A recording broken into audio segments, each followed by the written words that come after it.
morning para sa ating mga kasambahay na kabubukas pa lamang ng kanilang mga television sets. Welcome sa Good Morning Kuya. Ngayon po ay araw ng Huwebes, 22 sa buwan ng Mayo. Siyempre, pupuntahan po natin ngayon ang ating UNTV Radio Mobile Booth, the one and only in the Philippines. At kasama po natin ang ating pretty lady na si Lea Ilaga na sa Barangay Paltok, Quezon City. Good morning, Lea. Good morning sa iyo, Kong Erin, at good morning sa ating mga kasambahay dyan sa studio. Meron tayong dalawang magtatanong, parehong legal, at unahin natin si Nanay Arlene. Ang tanong niya ay tungkol sa pagbebenta ng lupa ng kanyang pinsan na hindi ipinaalam sa kanila. Go ahead po. Good morning po. Tanong ko lang po kasi, yung tiyahin ko single. So nung buhay pa siya, nagkaroon po ng deed donation yung pinsan ko tsaka yung brother ko. So nung malaman namin kailan lang, last October 2013, pagka-check ko ng real estate tax, fully paid po. Nung checking ko po sa RD, Registration of Deeds, binenta po yung lupa namin. Ano pong dapat kong gawin?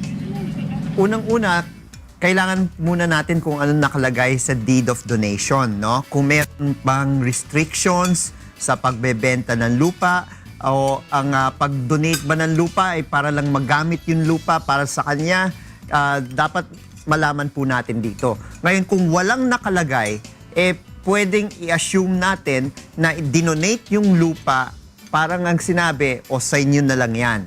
No?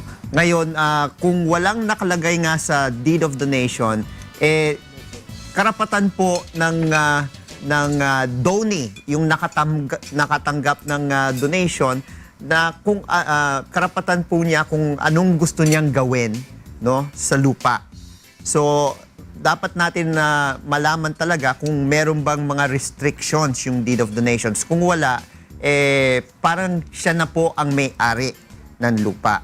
Ngayon, ang tanong, titulado ba yung lupa at yan ba ay napalipat, no? Napalipat sa pangalan niya. Yan ang kailangan rin po natin malaman.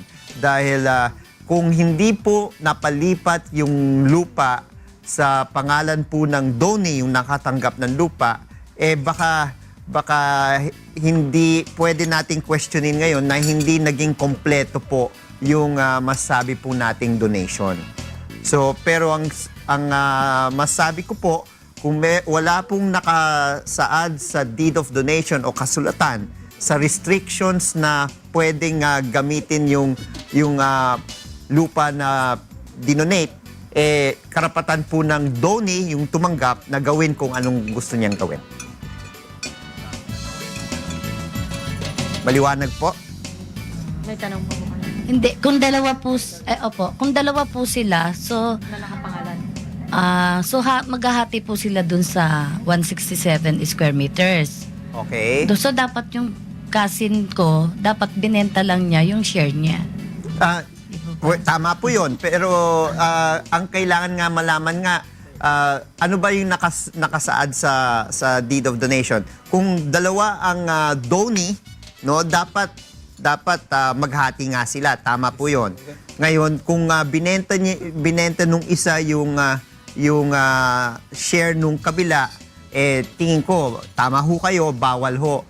Ang tanong nga dito, una, titulado ba yung lupa? At kung titulado yan ba ay na-transfer sa dalawa, yung dalawang donee? Ngayon, kung hindi po na-transfer po yan, ang magiging tanong ng Register of Deeds dyan, paano ninyo ibebenta yung lupa na hindi ninyo pagmay-may-ari? So, talagang importante po kung anong nakasaad sa deed of donation. Pangalawa, tama po yan, kung yan ay dinonate sa dalawang tao na hindi naman sinasabi kung ano yung sukat, they will equally share in the donation, at hindi ibig sabihin kung sino yung nakatanggap ng isang share, pwedeng ibenta yung kabilang panig na share. Paano hahabulin? Tanong ko lang po, paano po nakamatayan na po nung tiyahin ko yung hindi po kasi na-transfer sa kanilang dalawa. Hindi na transfer. So, nasa pangalan pa rin ng tiyahin mo. So, ang pwede pong gawin, edi mag-file po sa korte, no, ang with regard to recovery of her share, yung mga heirs ng tiyahin ho ninyo. Kung meron po siyang mga anak, sila po ang may karapatan sa share na property na donate, sila po ay dapat magsampa ng kaso laban sa kabilang nakatanggap ng lupa. Okay. Single po ang tiyahin ko. Single po. So, bali, 4 po sila magkakapatid. Patay na po lahat. Well, ang unang titignan dito, kung single, walang anak, kung buhay pa yung mga magulang. No? Kung buhay yung mga magulang po ang may karapatan. Ngayon, kapag patay na yung mga magulang, doon papasok po yung mga kapatid.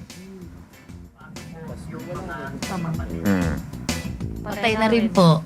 Patay Kami yung na lang po mga pamangkin. Paano po? Oh, then yung mga pamangkin po ang may karapatan na magsampa ng kaso.